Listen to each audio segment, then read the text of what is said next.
Good morning and welcome to Get Real America. I'm Bill Edwards. I'm Brittany Brown. Hump Day, and we're 6 days away from the general election, and it looks like there is more and more tilting of the polls toward the Republicans. I mean, that's what I heard. I heard that we might even be in a territory where we may not have a runoff for that Senate race, which would be great news. Very nice. You know, we got to get Herschel over that hump. Brittany, is it Arizona where the Libertarian candidate dropped out and endorsed the Blake Republican? Masters. Yes, Yeah. yes. Which Yeah. I think that's the right thing to do. I do too. The Libertarians really do pull away from the Republican vote. And makes it so the Democrats have more of an opportunity to win. It's the reason that we have the majority, that the Democrats have the majority now, because as we have mentioned several times before, David Perdue won his election over John Ossoff by something like 40,000 votes in the general election, but he did not get 50% of the vote because about 3 or 4% of that went to this Libertarian that would have probably gone to David Perdue, and that would have put him over the 50% mark. Well, I think that's the thing. We have a two-party system, Yeah. and to make change, you honestly have to infiltrate the whichever party and kind of change the dynamic of it, which is what we have been doing with these America First candidates, Yes. which is kind of exciting for the Republican Party. But the other thing is, Bill, the Libertarians, they could run as Republicans because I do think that a lot of Republicans have some libertarian ideas. Without It's a just doubt. that we can't fully get on board with everything that they like, but definitely I feel like we have a streak that would make someone that is libertarian running as a Republican very appealing. For sure. So there's that, and we have also, you got the city council that's going to be meeting again very shortly.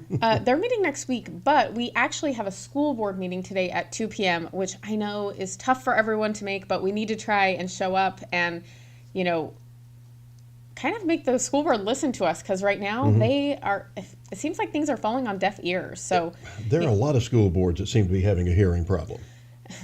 yes, and unfortunately, a lot of the incumbents here, guess what? They got reelected this year, Bill. And that, I mean, it's such a weird cycle here that the final is in May for school board.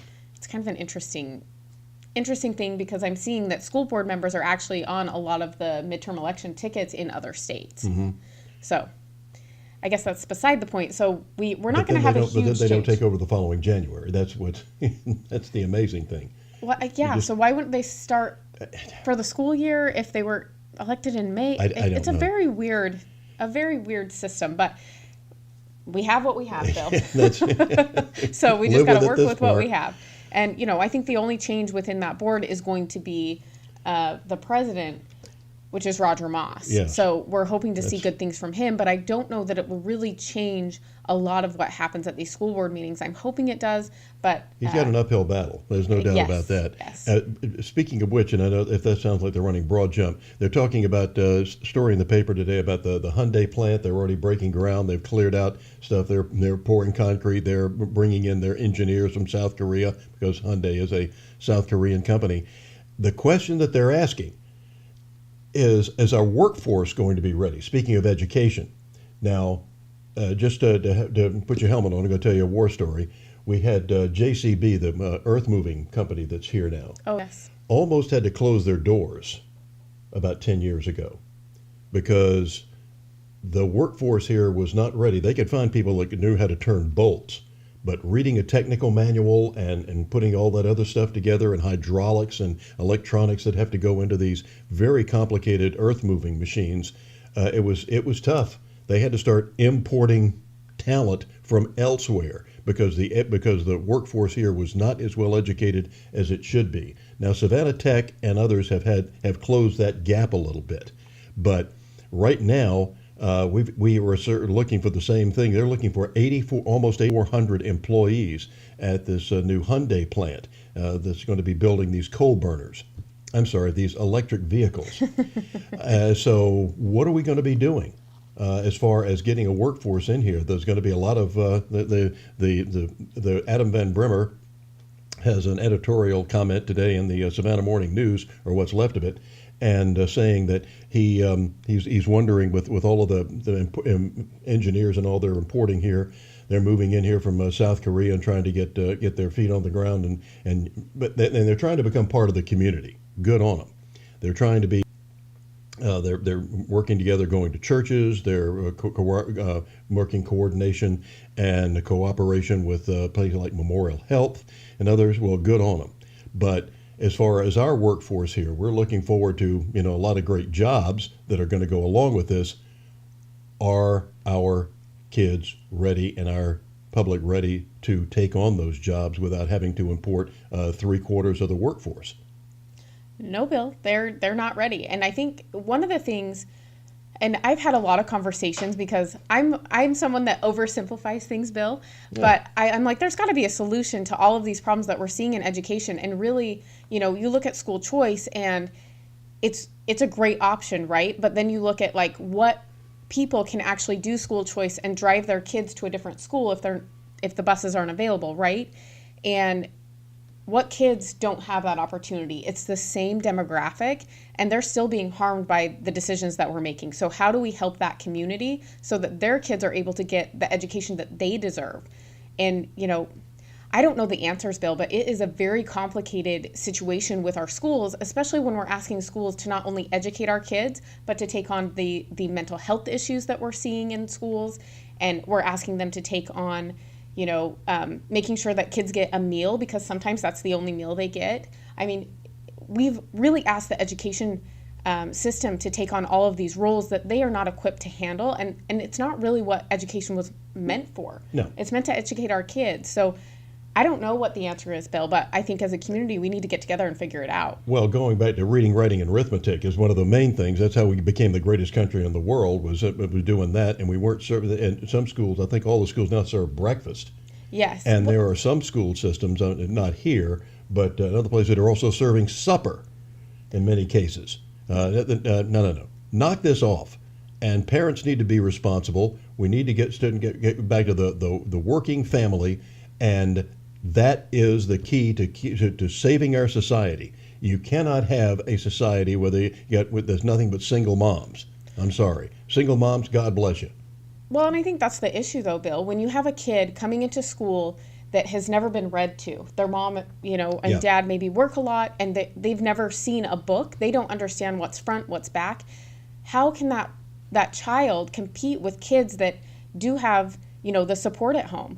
I mean, it's a culture problem, and it's all of our problem to fix, because these kids, they deserve to be able to be successful. And it can be fixed. You mentioned Roger Moss. He started that children's youth choir here and most of these kids were out of urban areas. And he took those kids who had never heard Mary Had a Little Lamb. They'd never heard melody before, because they'd heard all this rap crap and all of this other stuff that they'd grown up with. And he took them, so it can be changed. He took them and turned them into international champions, playing at places like Notre Dame. So it can be fixed, but it needs somebody like a Roger Moss. You need a father figure in the house, and you need to have that family core, and kids need to get back to basics. Just like the books that I grew up with that my mom had gotten for me, called Childcraft, that had all the Mother Goose rhymes in them, had all the Aesop's fables in them, had all these other great stories, pictures, and my mom or dad read to me practically every night when I was growing up, and from Jack and the Beanstalk to the Little Red Hen, right on down, and it teaches lessons about life. There are Aesop's fables, especially. What an incredible collection of stories that mean so much and teach you about life. The guy the man that killed the goose that laid the golden egg, right on down the line. The story of the lion and the mouse. It goes on and how it works into human welfare and human foibles as well. And I agree with you, Bill, but I think the other thing we have to think about is, how do we help the kids that don't have that opportunity with their Exactly. parents? Their parents are just trying to survive, trying to feed their kids, make sure their kids have a place to live. I mean, how do we help those kids? Because I think growing up, I didn't have the same issues. My parents, No. My childhood was not perfect, but my parents we were read to, Cat in the Hat, all the Dr. Seuss books. I mean, we had those opportunities where I can't even imagine going into a school and not having those experiences with my parents and them being able to read to me and making me read to them, starting at such a different level than other kids. Like, how do we help those kids? Those are the ones being left behind, and those are the ones that are always impacted by the policies that we make. And it's not in a good way. So it is a culture problem, Bill, but I don't know how we fix that. But there is a group of kids that are always left behind, and that's not good. Well, it's a very complicated problem. That's the big issue. Suggestions. Yes. So you can get in touch with us. GRAnewsmedia.com is how you can get in touch with us and make a comment. But getting back to basics more than anything else in our classrooms, and not teaching kids about, not beginning sex education in kindergarten, not worrying about what pronoun to use, what gender identity they have. It is learning reading, writing, and arithmetic. That's how you do it. Worry about those other things somewhere else. Yeah, I mean, it is not the job of the school system to do anything except educate our children and to give them skills that will be useful in life, like working at a Hyundai plant. Yeah, and like you said, they have to be able to read those manuals and be able to be successful. Exactly. And we do not have the workforce. And from what I understand, we've lost a lot of business due to the fact that our population is not up to par with a place like Charleston. Mm-hmm. So we've lost some of the factory work to Charleston. Boeing went to Charleston because of that. Mm-hmm. Also, BMW went to South Carolina, upstate around Spartanburg, instead of coming here. Because we built this mega site, 20, 25 years ago, and it sat empty. We called it the $15 million pile of dirt. Wow. It sat empty for almost 10 years before finally a company came in here to make generators. That's crazy, Bill. Yeah. I mean, there's so much opportunity for Savannah and the people of Savannah. And I think that education is a huge part of what needs to be changed. But also, I mean, is City Council working with the school board? I mean, does that cross paths? I don't know. But it's a huge impact to the city, and it should be a huge focus. And, I will tell you, the City Council meeting that I went to, it was a circus, Bill. And it wasn't focused on all the things that it should be focused on. I mean, it took an hour before we actually got to city business. That's why people don't attend these meetings, Bill. People don't have almost 3 hours to attend a meeting about what Savannah City is doing. I mean, it's kind of crazy. When we get back, explain to them why it took an hour to get to city business. Okay, we're going to talk about that when we get back. Mm-hmm.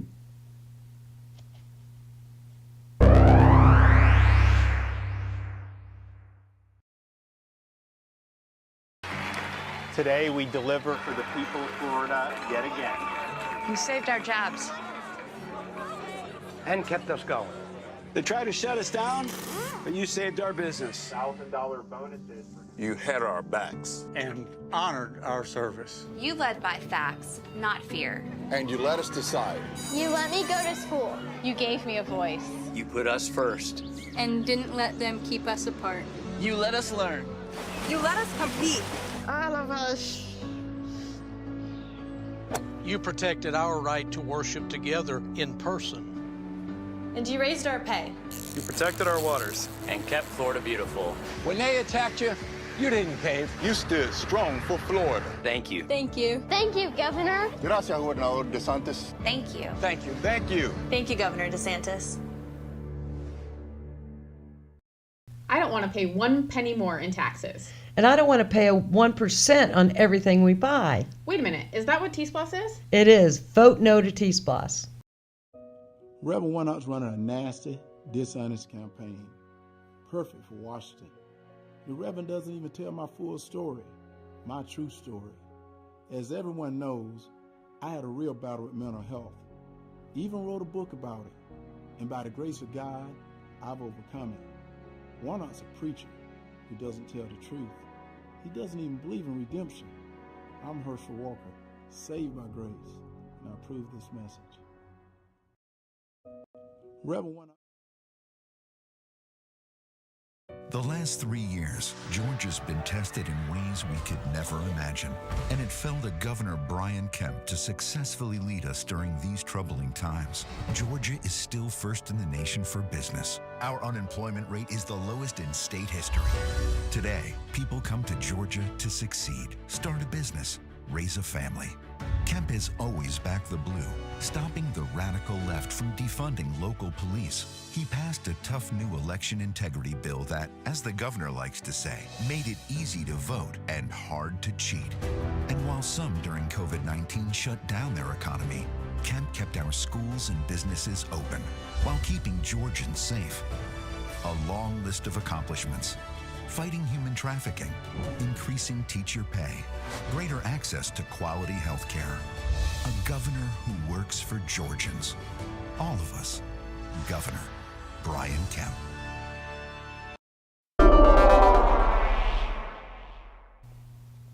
Welcome back to Get Real America. Hump Day. Bill Edwards here. Brittany Brown. And we are talking about all the things about the city council meeting last week, Bill. okay, so you went to city council and you said it was an hour before they got to city business. Yes. What were they doing before that?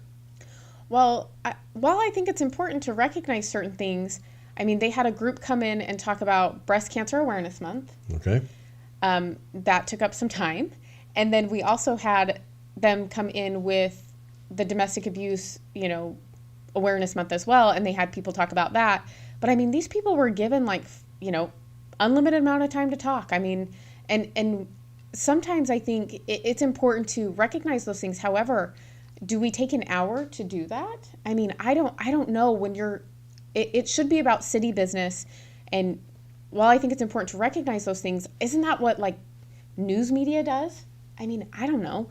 I just think that there's maybe a better place for that. What you do is recognize those people. Yeah. Say, so-and-so is here from Breast Cancer Awareness Month, and would you like to say a couple of words? And, then they can get up and say hello and say, thank you very much.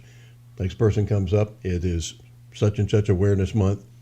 Do you want to say, have a couple of words? And this is the person who represents them, and this is what we're doing in the community to help enhance that charity or that particular disease or whatever it is we're recognizing.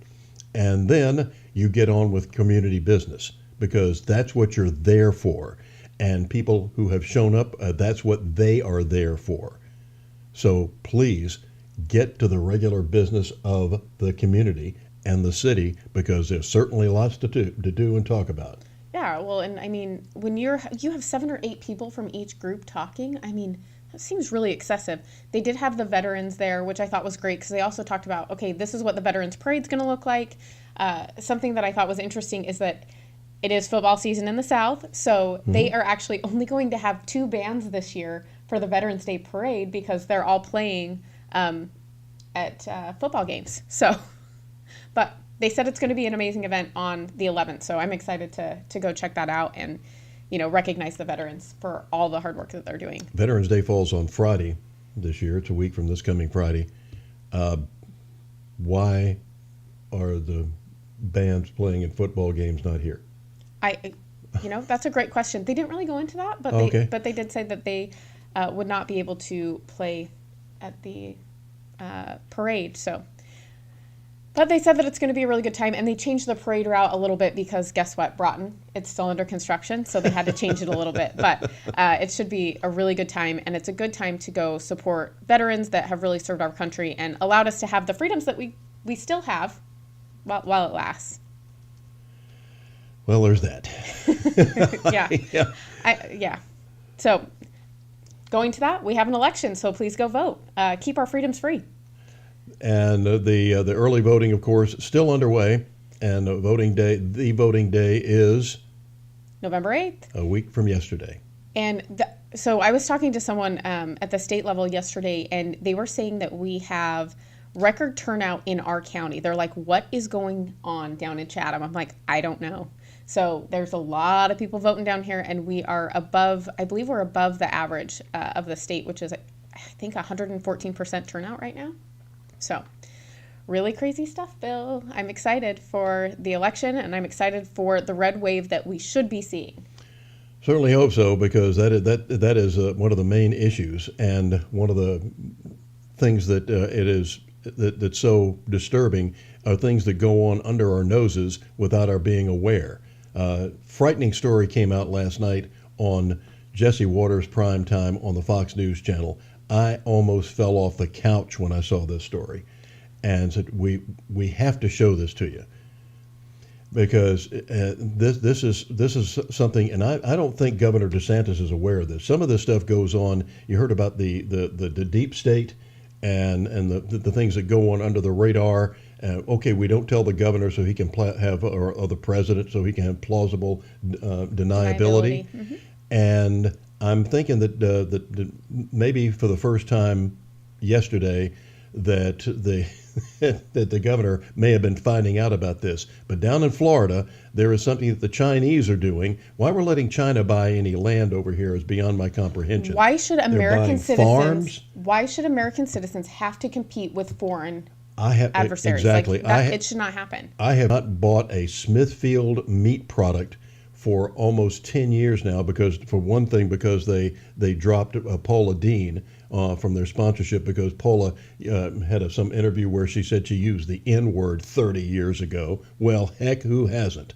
And then I found out, and then Smithfield got bought by a Chinese company. So I haven't bought a Smithfield product in 10 years, and I don't plan to.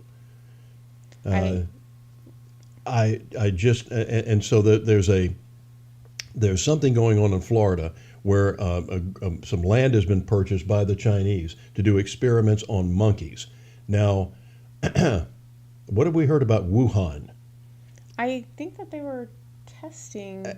Testing stuff on, but they didn't do a very good job testing things on bats. So what are they going to be doing with monkeys, and why are they doing it here? Well, also, wasn't there another thing in South Carolina that was actually testing on monkeys again? Yes. Congresswoman Nancy Mace was looking into this because she was outraged about it when she found out it was this island off South Carolina where there is a lab that is doing experiments on monkeys, and I mean horrible experiments. These animals suffering just unbelievably. And guess who was in charge of that lab? Could his name be Anthony Fauci? I believe Tony Fauci's name was associated with it. It's weird. It's also interesting that the timely demise of him and how he's going to retire in December. I thought that was interesting. And when it's brought up to him, it's like, it doesn't seem like any big deal. These are just monkeys or whatever it is. So why worry about it? Well, he also did the experiment with the dogs in the 80s that was horrific. And I mean, I don't know how people can continue. This ain't a national hero, folks. No, he has done a lot of damage, and some of the experiments that they did with AIDS and things like that was wrong. They never should have they never should have been allowed to do it. And the fact that he has been in that department for that long is scary, Bill. And he needs to go, and they need to be held accountable for what they've done to close down this country. The lies that they have told us now. All of this stuff is coming out.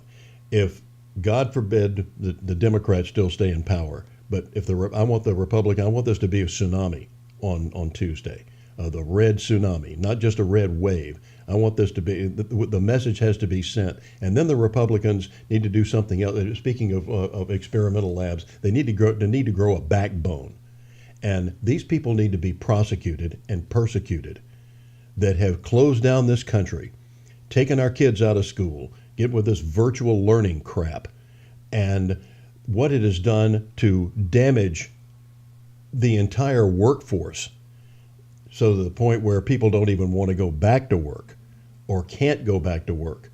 The people who have been thrown out of our military because they wouldn't get the Fauci ouchie.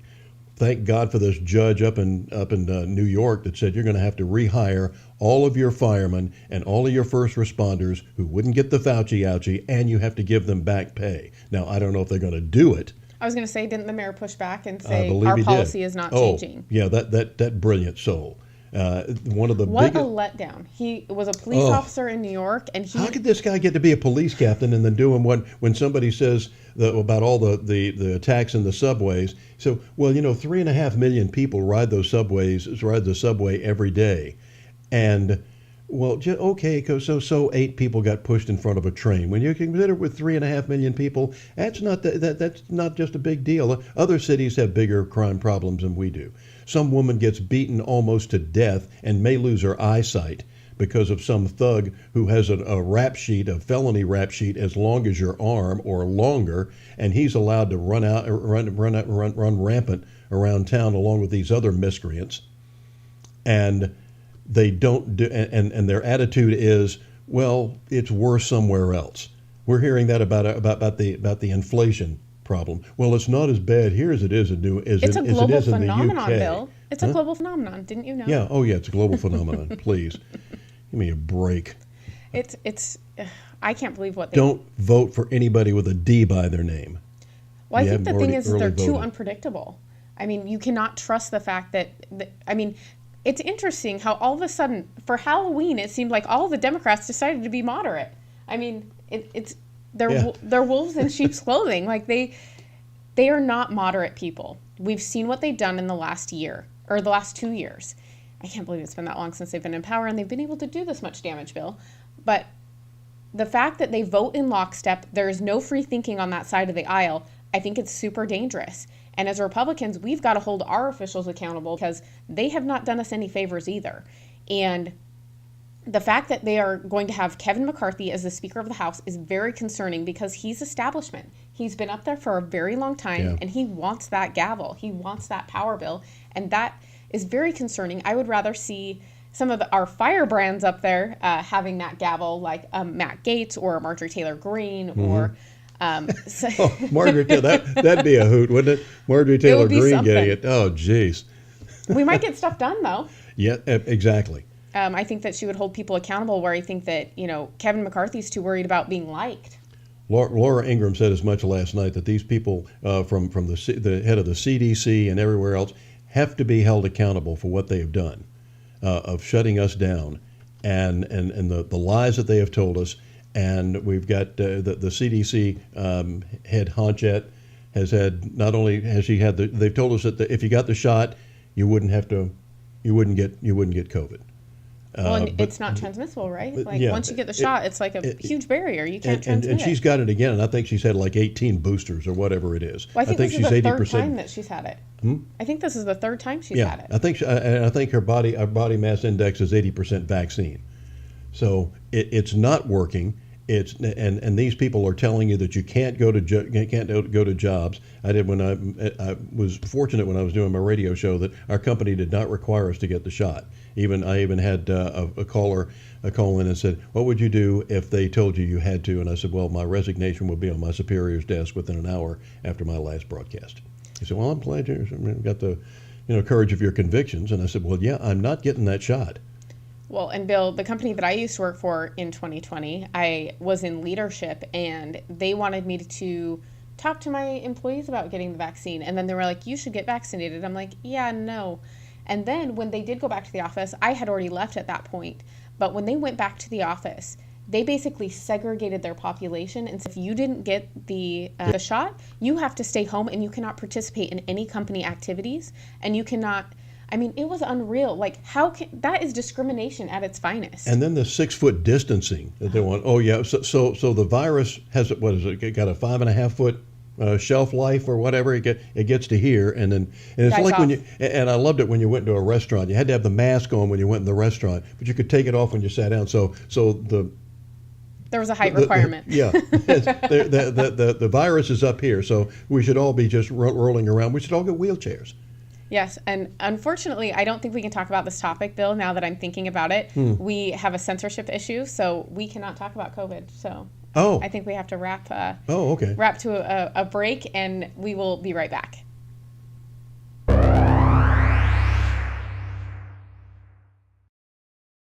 Let me tell you guys something. Every time I go out to speak, everybody want a sound bite. I'm going to give you a sound bite really quick. I'm sick and tired of people putting this country down. They want to ask me why I'm running. Let's be real. I'm sick and tired. You look at the economy, you look at the gas prices. You can't buy a grocery now. It's time for us to wake up. It's time for me to get out and fight. Because I'm going to tell you, I love to win. I said, put me in the game, coach. I'm ready to play. If you ever seen me play, I can play. Have you ever seen me fight, I can fight. No matter how hard they come, the harder I can fight. Boom! I'm sick and tired of this. Tell your friends to get out and vote. I'm not here to be a politician. I'm here to be a warrior. Protect this country, protect our citizens, and protect our kids. No weapon formed against me shall ever prosper. Boom! That's it, baby!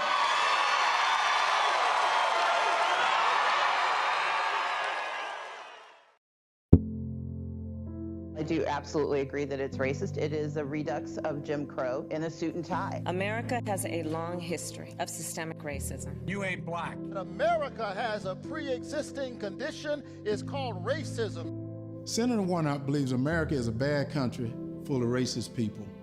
I believe we're a great country full of generous people. Warnock wants to divide us. I want to bring us together. I'm Herschel Walker. I approve this message.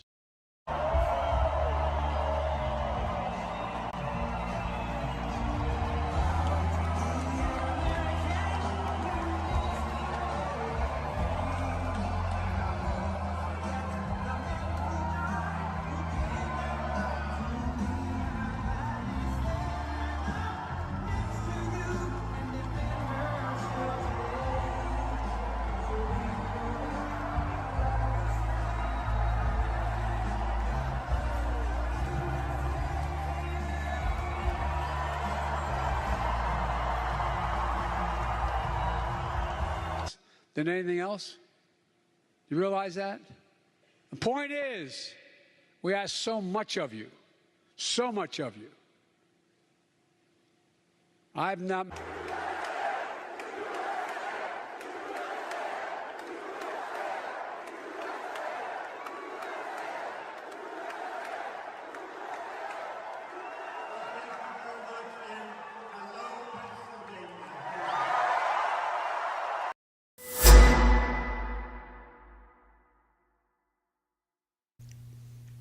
Welcome back.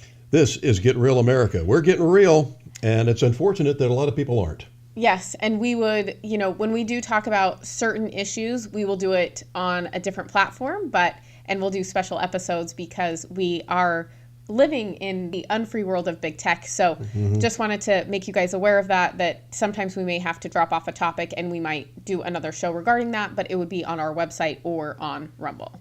So just wanted to cover that really quick because Bill and I get going and I forget that we cannot talk about certain topics. Yeah, the free speech in America is not as free as it used to be. Yes, but we're going to get there, Bill, when we take over this. Notice how the left January is having a cow over Elon Musk taking over Twitter. I mean, they are really, they're trying to do everything they can to destroy him and Twitter. Well, I think he also changed his profile to say like the complaint department or something at Twitter. So I thought I love that he makes light of everything, but I'm sure that he is like so sick of people being like, Elon, what about this? What about that? He's going to get to it. Sure. I think it's been just a week since he took over Twitter, actually.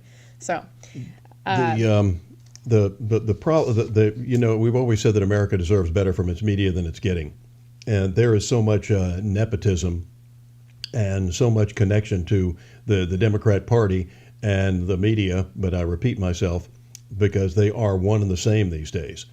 And you are getting a very, very jaundiced report from most of the news media. And this goes to a look at some of the Sunday shows that we've just had just this past week, just to give you classic examples, Exhibit A, of why you can't trust the media in America anymore. And it's sad because their job is not supposed to, they're supposed to be, once upon a time, they were supposed to be a watchdog. They've become a lapdog for the Democrat Party. We'll never call it democratic here because it's anything but.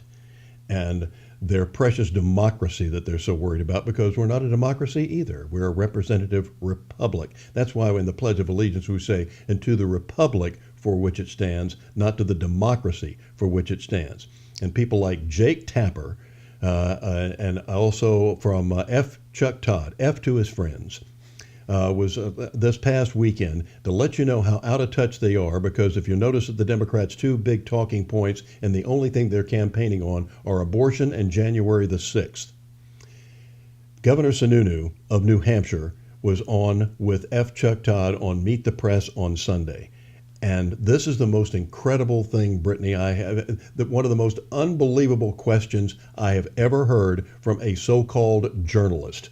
I can't wait to look at this. Guess what January the 6th means to the news media? Let's take a look.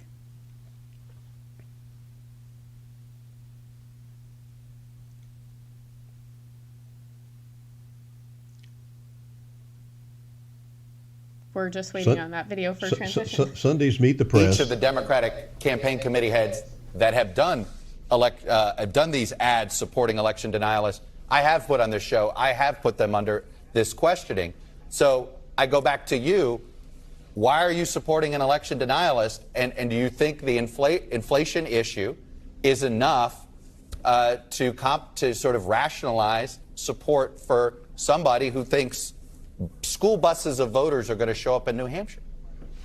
Yeah, let me tell you, you're in a bubble, man. I love you, Chuck, but you are in a bubble if you think anybody is talking about what happened in 2020 or talking about Mar-a-Lago and all that. I know the press loves to talk about it. People are talking about what is happening in their pocketbooks every single day. Look, I get when that, they have Governor. to buy groceries or fill up gas or right now. You well, think that should be far prioritized outweighs too. Yeah, over should election they denialism? be? Okay. How could they? Of course. Oh, my gosh, Chuck, this is hitting people. They're having trouble paying their mortgage. They're having trouble making car payments because of bad policies out of Washington. Should they be? That is, look, the beauty of the American system is every voter has the right and almost the responsibility to be selfish with their vote, to vote in terms of what is best for their family, the better choice for schools, better economic opportunity. And that's exactly what's going to happen in a week, which is why Hassan's going to get fired. A whole bunch of these Democrats are going to get fired because, frankly, folks that think that that the average voter is worried about 2020, the average voter, it's a serious issue, of course, but it is not what people are going to be voting on in the next week. And that kind of has baffled me through this whole campaign season, the fact that Democrats keep pushing this stuff and talking about things that aren't really what voters want to hear about, or aren't really connecting with the empathetic challenges that the average voter is seeing every day. He really put Chuck Todd in his place, didn't he? Took him to the woodshed. And Todd asked him, so you think that the voters are more concerned about inflation than they are about January the 6th? Absolutely. Inflation impacts their life every single day. With all the surveys that have been done, January 6th doesn't even show up on the radar. And the fact that he even asked that question tells you where their psyche is.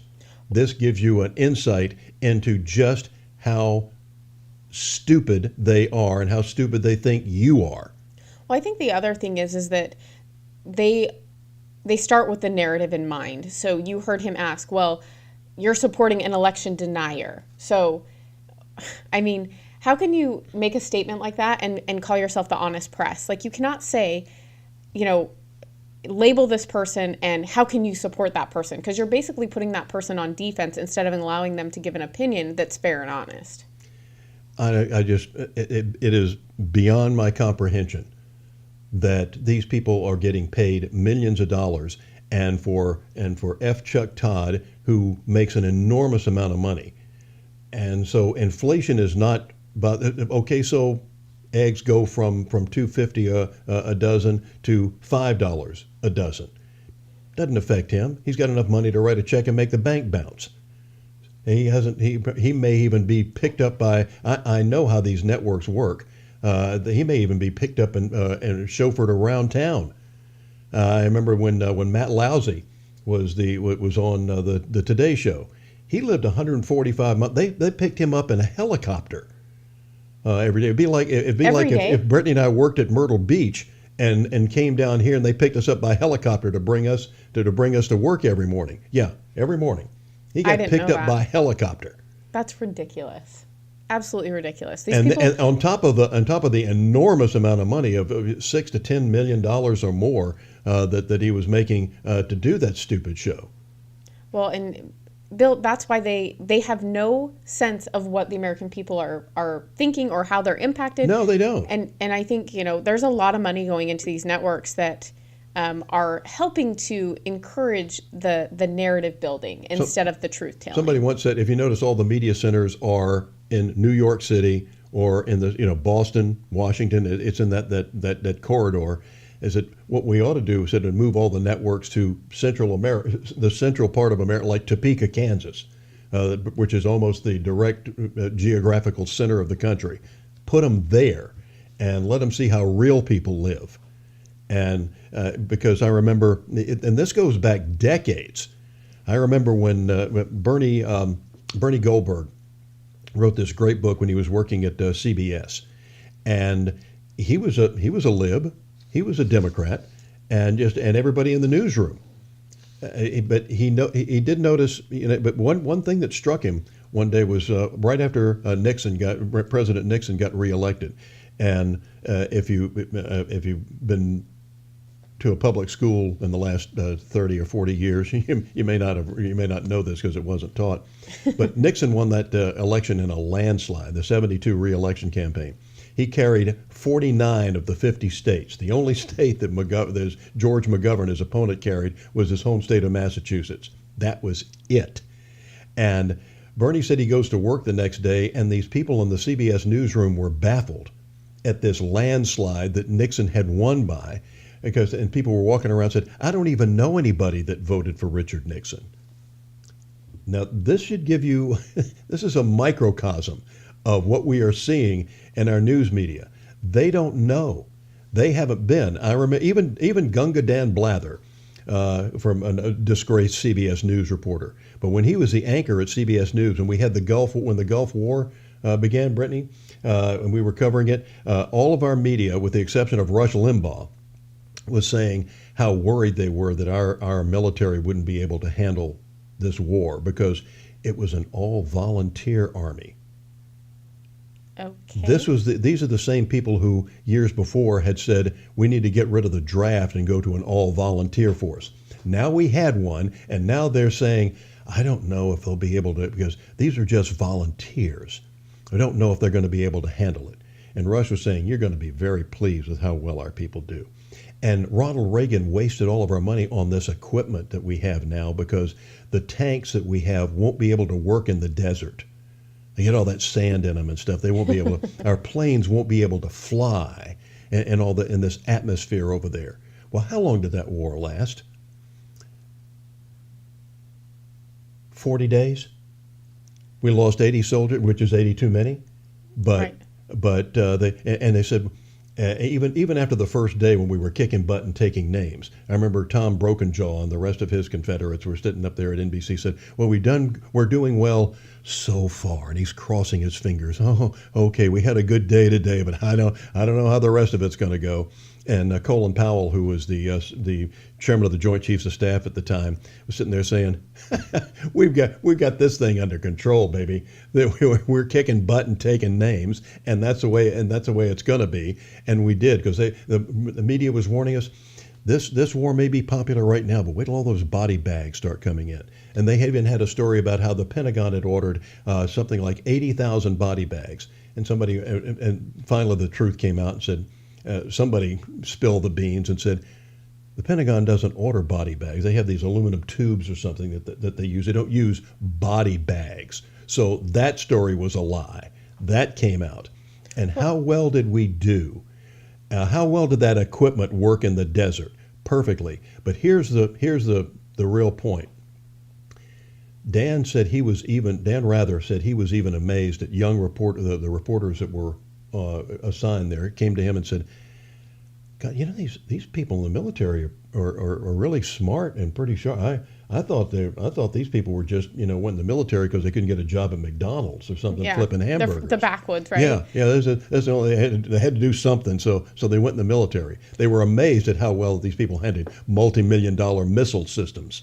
Well, so we've always had a problem in the media with them not being pro-America. Exactly. Why would you not root for America? I think that's the big thing. Like, we should always want America to do the best we can. And the fact that that's been happening for so long, I mean, the rot started a long time ago, Bill, and I think it's going to take a long time for us to really siphon out some of these networks and some of these opinion people from being able to report on things, because they're not doing it. Yeah, and I think and I think it was also Don Brokaw that was wearing an American flag lapel pin the first couple of days or something. Somebody told him he needed to take that off because we needed to be more middle of the road in reporting this thing. It's American news. Like, what? Bill, these people. Well, when we get back, we're going to see some more lies that I'm excited to show you guys. So we'll be back. We're loaded.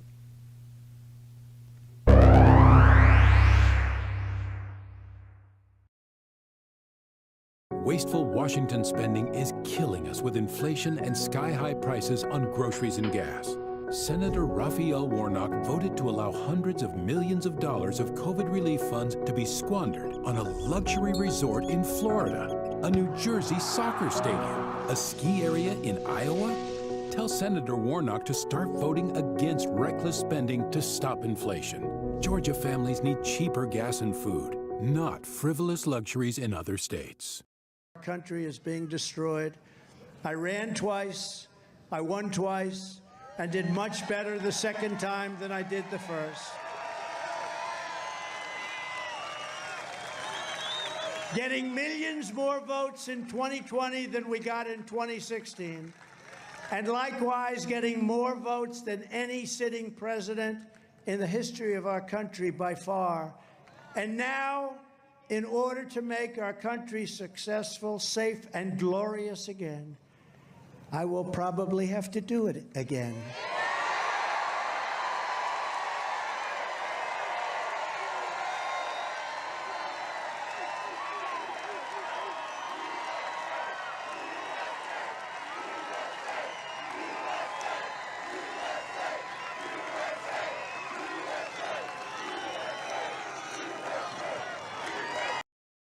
People told me politics is dirty. They're right. My opponents launched a dirty attack ad. They dug up an old video and took it out of context. My opponents think they're hurting me, but I'm glad they did this ad because it gives me an opportunity to end the stigma around mental health. Here's the truth. My ex-wife Cindy and I are good friends, along with her husband and my wife. And I am grateful for all the support Cindy gave me during the hardest time of my life.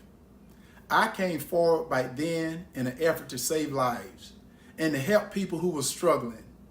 We need to end the stigma around mental health. Let me say this to anyone watching, all the veterans and people who are suffering. Your life has value. There is hope, and you're not alone. I would rather listen to a friend talk about his struggles than to go to their funeral. That's why I wrote my book about my life. But my opponents, they don't care about the truth. The fact is, Senator Warnock can't talk about his accomplishments. He's failed Georgia, so he and his friends will lie and deceive. We're going to fight back with the truth, but I need your help. I'm asking everyone to go to teamherschel.com and help me fight back with the truth. God bless.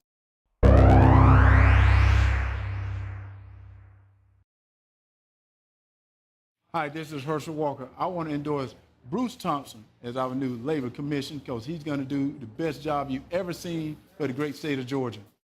Listen, I'm standing here with the great Herschel Walker.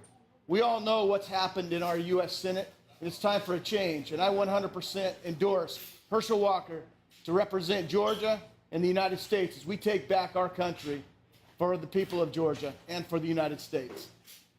God bless.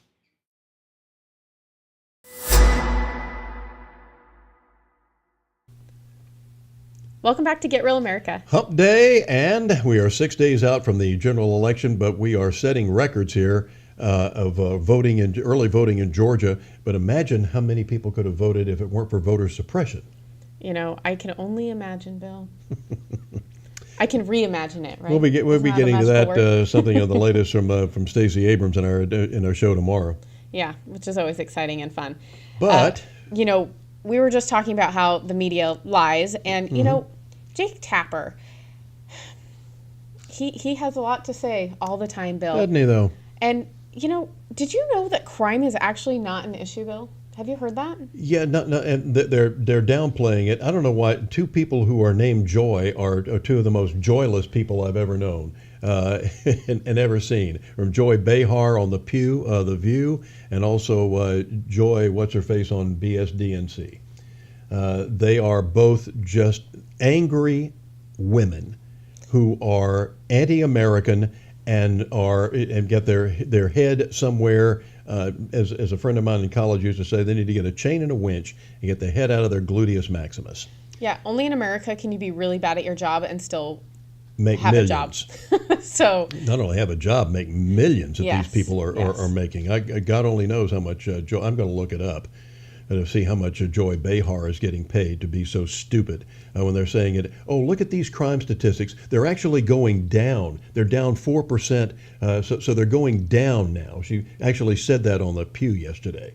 yeah, it's not true. And we're going to hear Jake Tapper's version of the truth. Yeah.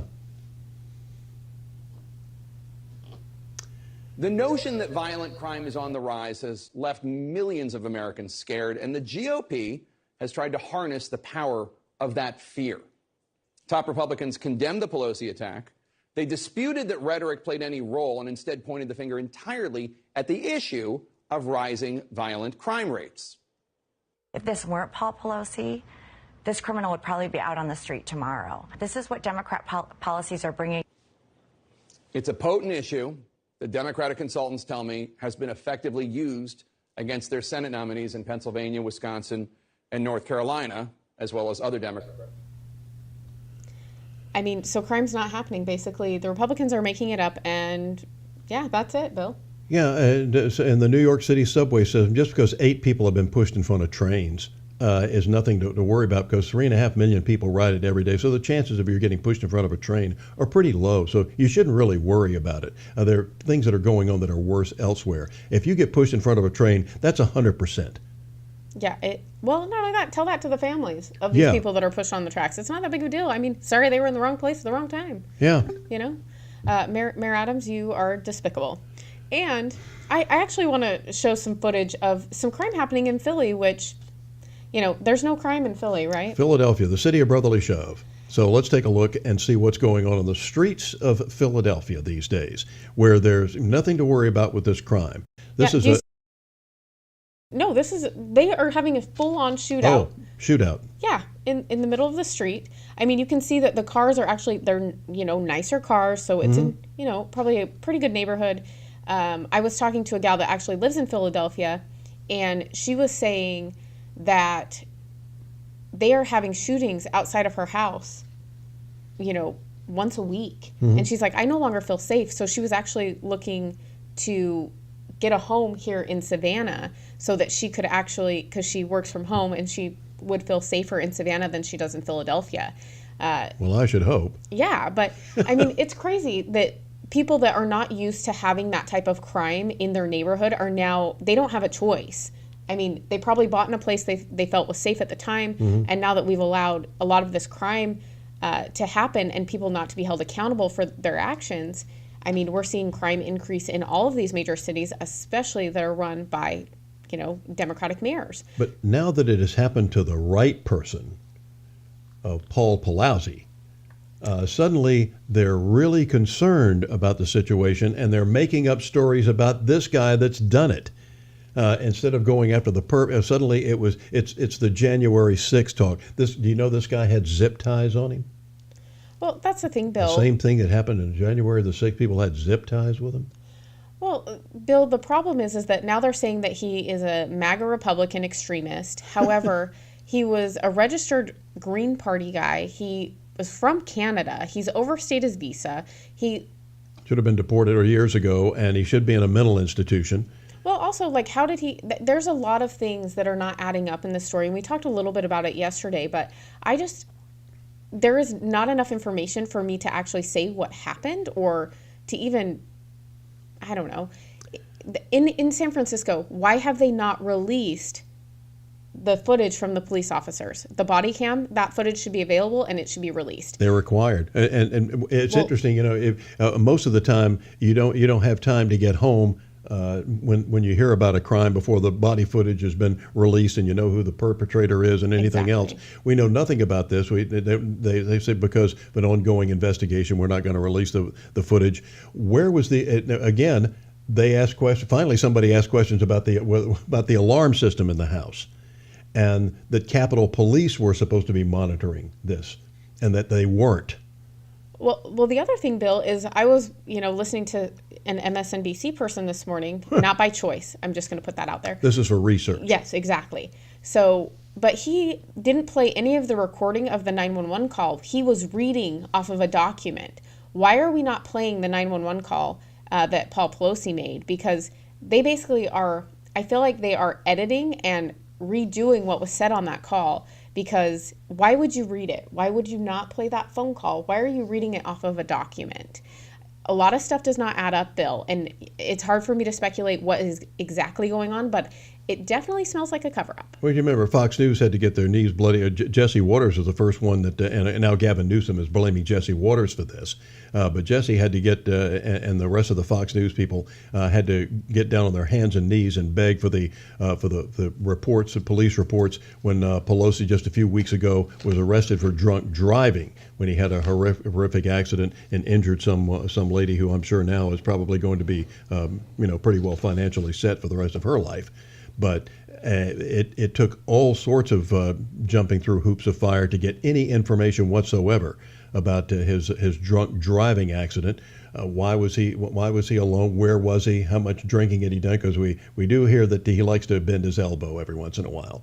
In fact, quit. I believe the old saying goes, he quit drinking the day they invented funnels. So we know that there's that problem. Well, and here's the thing, Bill. If you and I got arrested for drunk driving, that stuff would be released immediately. We would get no protections. These people do not deserve to be above the law, like they say. No one is above the law, including them. They should have the same speculation on them. They should have the same criticism, and we should be able to see all of that evidence. I wish I had $1 for every time I heard him say, when President Trump was in, nobody's above the law, including the President of the United States.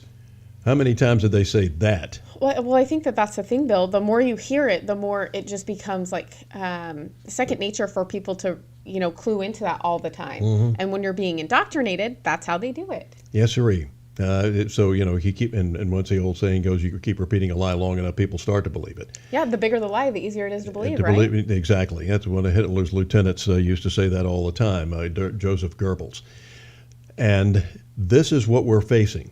This is what we're up against. There's so many questions about the Pelosi break-in. How was where was the alarm? And they said finally the first person to get there was some sort of security guard that was hired by somebody else on that block. But also I heard that there was a third person that opened the door. So who is that third person? Well, all of a sudden that story they tried to go away. Said, we didn't say it was a third person. In fact, Politico, who actually made that report, said, so they're giving a false narrative now, that the right is giving a false narrative that there was about this third person. They're giving it that because that was one of your reports, Politico. Now they're criticizing their own report. Yep, and that's a prime example of them following the narrative. They were told you cannot report this. This is what you say. This is the narrative, and they flip on a dime.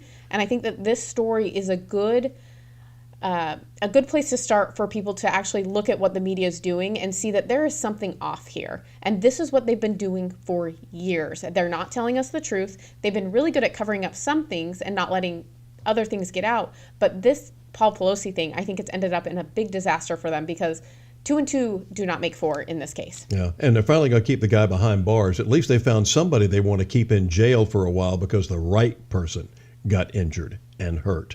And we're going to have more about that as we talk about it tomorrow as well. Yes, so that's going to do it for us today. Please check us out on YouTube, Vimeo, Rumble, GRANewsmedia.com. You can also catch us on Apple and Spotify or wherever you get your podcasts. Tell all your friends. We'll see you tomorrow.